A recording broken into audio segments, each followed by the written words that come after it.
How do you plead, guilty or not guilty? I am instructing my client not to answer that question on the grounds of self-incrimination.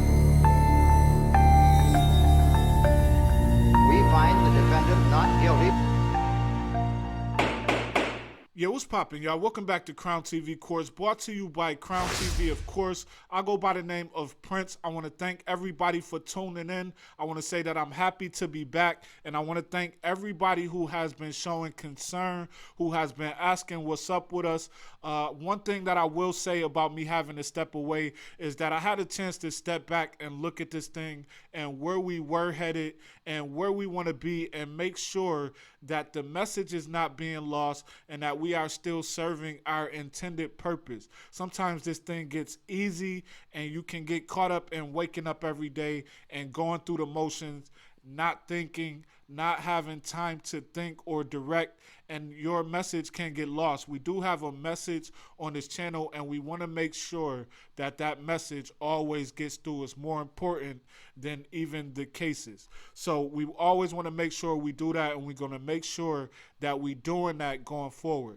With that being said, we want to take an in-depth look at about 4 or 5 cases, and we're starting with Pooh Shiesty today. So let's get into it. All right, so we all know that Pooh Shiesty is currently being held in federal custody without bail.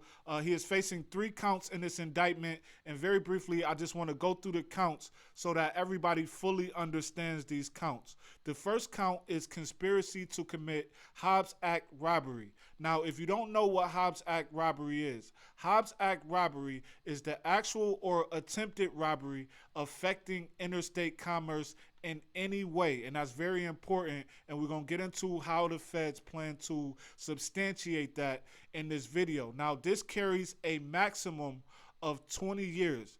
Now, that's conspiracy to commit Hobbs Act robbery. The second count is actual Hobbs Act robbery, which is the definition that we just discussed. And even though these are different crimes, they are under the same statute. They both carry the same penalty. This is a maximum of 20 years also. Hobbs Act robbery is another one of those laws that were enacted way back in 1964 to deal with labor management disputes, public corruption, and other labor union issues. Now, we can talk about how these laws that were invented for different people are now being used for street gangs all day. We talk about that a lot on this channel. The third count is discharging a firearm in furtherance of a drug trafficking crime. This is a 924C. That means that this is an enhancement. It has different levels for different activity. This has 3 levels, and we are talking about minimums now. So the first level is to have a firearm on you while you are committing a crime that involves drugs. That carries a minimum of 5 years. The second level is brandishing, showing, pulling out a weapon while you are committing a crime that involves drugs. That carries a minimum of 7 years.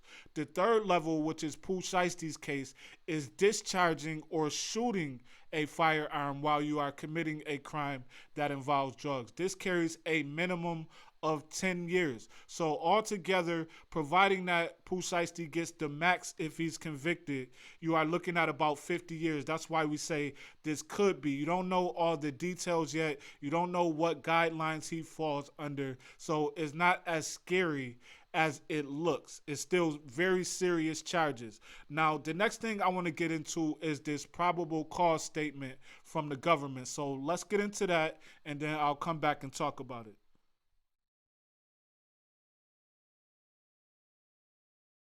On October 9th, 2020, at approximately 1:50 p.m., 3 males later identified as Williams, Brown, and DeRosa arrived at the Landon Hotel, located at 9700 East Bay Harbor Drive in Bay Harbor Islands, Florida. Williams was driving a green McLaren with Brown in the passenger seat. DeRosa was driving a black Mercedes Maybach. Williams had arranged to meet the victims at the location to purchase a pair of high-end athletic sneakers and marijuana. Williams had rented the McLaren from victim 1 and was hoping to negotiate an extension of his vehicle rental as part of the transaction. During the transaction, Williams and Brown brandished firearms and shot both victims.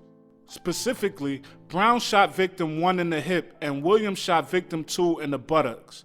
The victims then drove to MD Urgent Care for medical assistance and were later transported to Aventura Hospital for further treatment.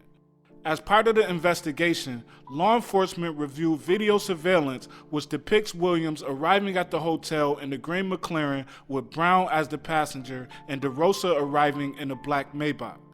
Williams was wearing a yellow shirt, Brown was wearing a white t-shirt, and DeRosa was wearing a purple hooded sweatshirt.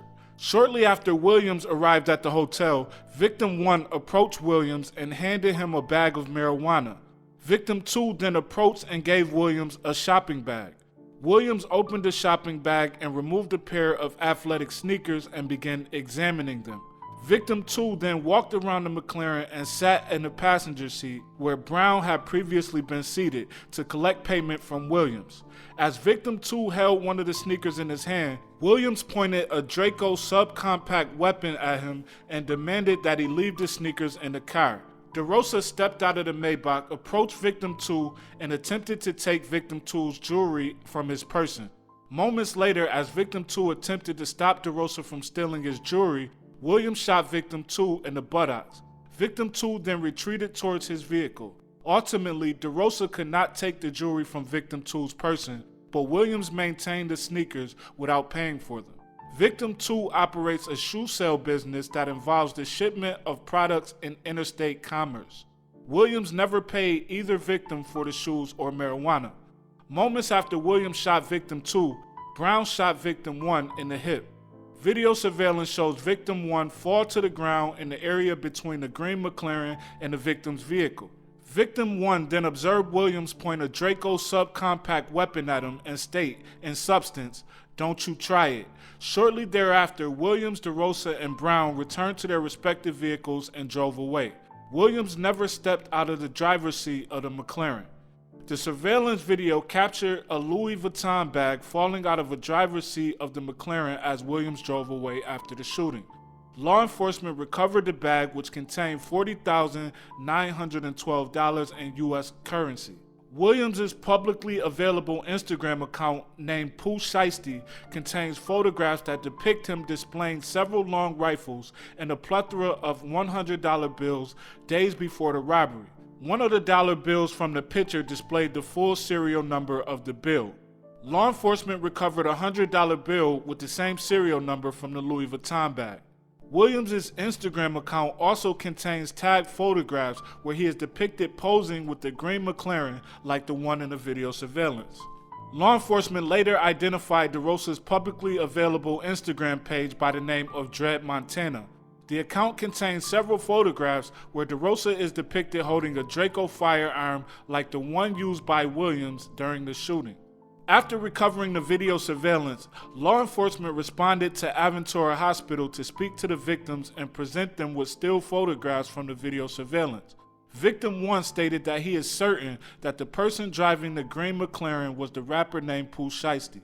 Victim 1 said he had several encounters with Pooh Shiesty, including when Victim 1 rented him the green McLaren. Victim 1 explained that when he was shot, the closest person to him was Pooh Shiesty's road manager, Bobby Brown. Victim 1 described Brown as wearing a white t-shirt, which was corroborated by video surveillance. Law enforcement also presented Victim 1 with the photograph of DeRosa, and Victim 1 identified DeRosa as the driver of the Mercedes Maybach and the person wearing the purple hoodie. Law enforcement then contacted victim number 2 while he was being treated in Aventura Hospital. Law enforcement presented still photographs from the video surveillance to victim 2, who also identified Williams as the driver of the green McLaren. Victim 2 identified DeRosa as the male wearing the purple hooded sweatshirt. Lastly, victim 2 identified Brown as the road manager.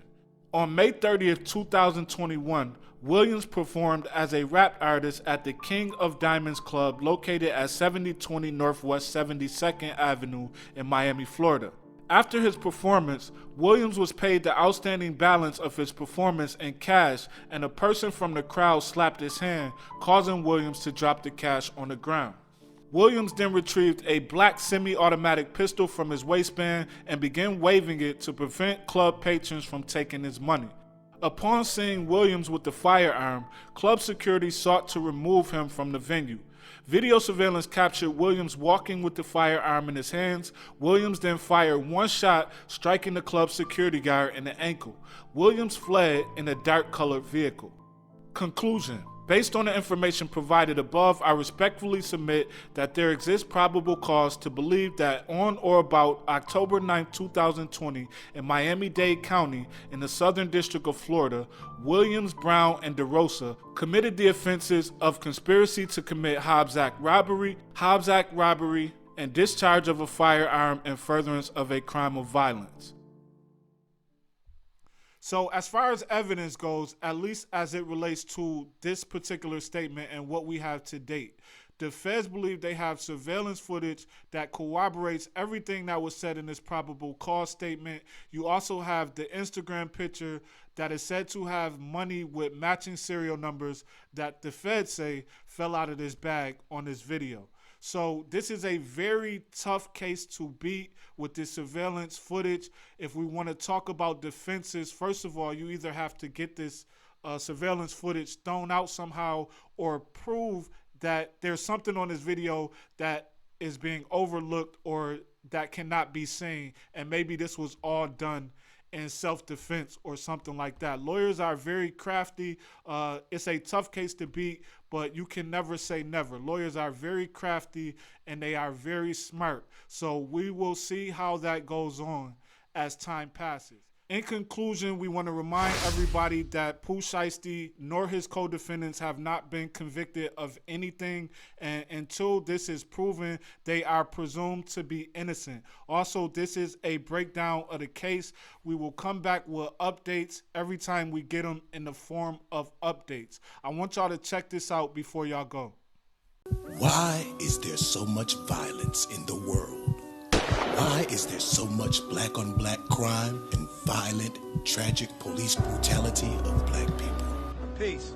Divine Lord Say Kim, present to you Children of the Stars. Children of the Stars seek to motivate and inspire us to rise to a higher level of consciousness that'll take us beyond the stars so we can be the greatest that we could possibly be. Peace. Man was made in the image of God with a divine nature. But the theory of evolution wrongfully and incorrectly teaches that man is descended from animals.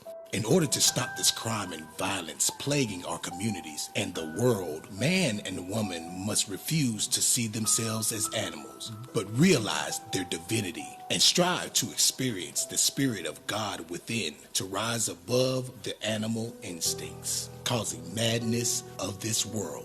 Children of the Stars takes our minds through the science of spiritual transformation and the secret knowledge of the ancients, which will raise us from new millennium savages to supreme beings of a new world.